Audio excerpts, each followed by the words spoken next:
Assalamualaikum warahmatullahi wabarakatuh.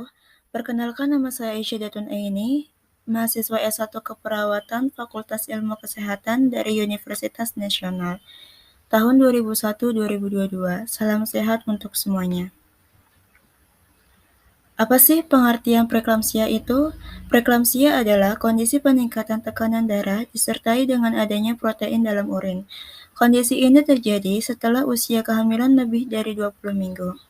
Preeklamsia harus diberikan penanganan untuk mencegah adanya komplikasi dan berkembang menjadi eklamsia yang dapat mengancam nyawa ibu hamil dan janin. Salah satu faktor yang dapat meningkatkan risiko terjadinya preeklamsia adalah ibu hamil berusia lebih dari 40 tahun atau di bawah 20 tahun.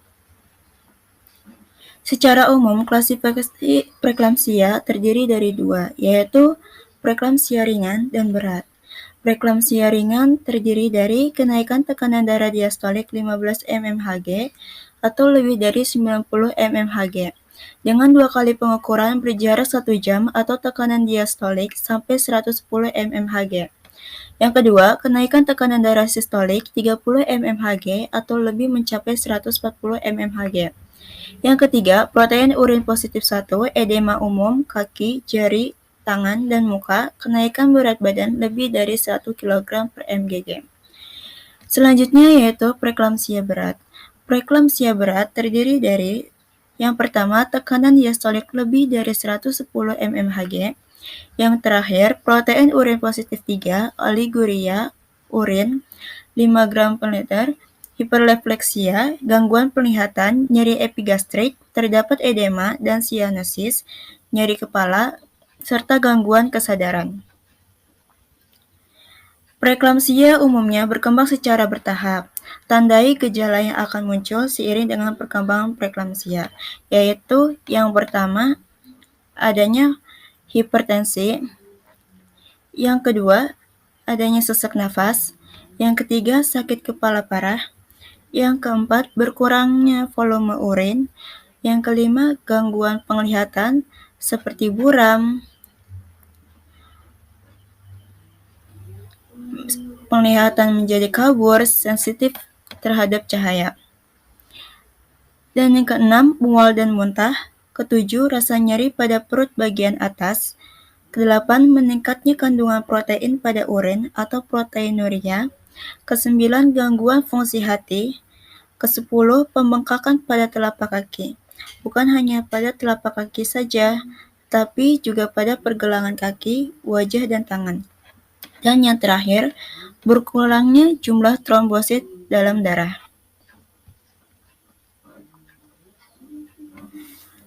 Penyebab dari preeklamsia pada ibu hamil yaitu adanya gangguan aliran darah ke plasenta atau uterus, kerusakan pada pembuluh darah plasenta, gizi memburuk, adanya penyakit autoimun, lemak tubuh yang tinggi, serta gen.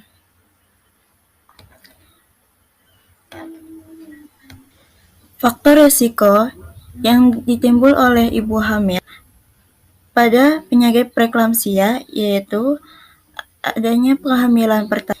Yang kedua, memiliki beberapa kehamilan seperti kembar atau kembar 3.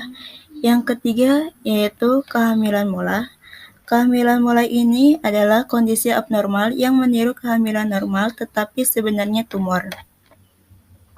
Yang keempat, adanya riwayat penyakit seperti darah tinggi kronis, diabetes, gangguan ginjal, migrain, dan rheumatoid arthritis. Dan yang kelima adalah wanita dengan lemak tubuh lebih tinggi dari rata-rata. Selanjutnya yaitu mendiagnosa adanya preeklamsia dengan pemeriksaan fisik menyeluruh, seperti tekanan darah, denyut nadi, frekuensi pernapasan, suhu tubuh, pembengkakan pada tungkai, kaki, dan tangan, serta kondisi kandungan.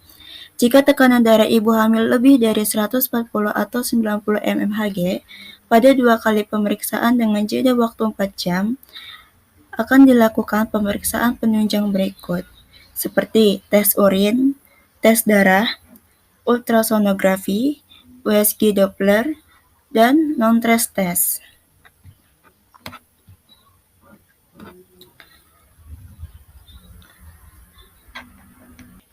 Komplikasi yang disebabkan oleh preeklamsia pada ibu hamil yaitu yang pertama, adanya eklamsia, yaitu komplikasi kehamilan yang ditandai dengan tekanan darah tinggi dan kejang.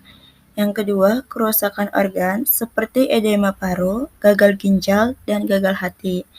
Yang ketiga, penyakit jantung. Keempat, gangguan pembekuan darah. Kelima, solusio plasenta. Keenam, stroke hemoragik. Dan yang terakhir yaitu sindrom HELLP. Bagaimana sih cara pencegahan preeklamsia itu? Tidak ada cara khusus untuk mencegah preeklamsia. Namun, ada beberapa hal yang bisa dilakukan untuk menurunkan risiko terjadinya preeklamsia, yaitu melakukan kontrol rutin selama kehamilan, mengontrol tekanan darah dan gula darah jika memiliki kondisi hipertensi dan diabetes sebelum kehamilan, menerapkan pola hidup sehat, antara lain dengan menjaga berat badan ideal, mencukupi kebutuhan nutrisi, tidak mengonsumsi makanan yang tinggi garam, rajin berolahraga, dan tidak merokok. Dan yang terakhir adalah mengonsumsi suplemen vitamin atau mineral sesuai saran dokter. Cara penanggulangan preeklamsia juga ada loh, yaitu pengobatan sesuai anjuran dokter, mengulur waktu kelahiran bayi dengan istirahat total agar tekanan darah turun, meningkatkan aliran darah menuju plasenta agar bayi dapat bertahan, dan yang terakhir adalah melahirkan.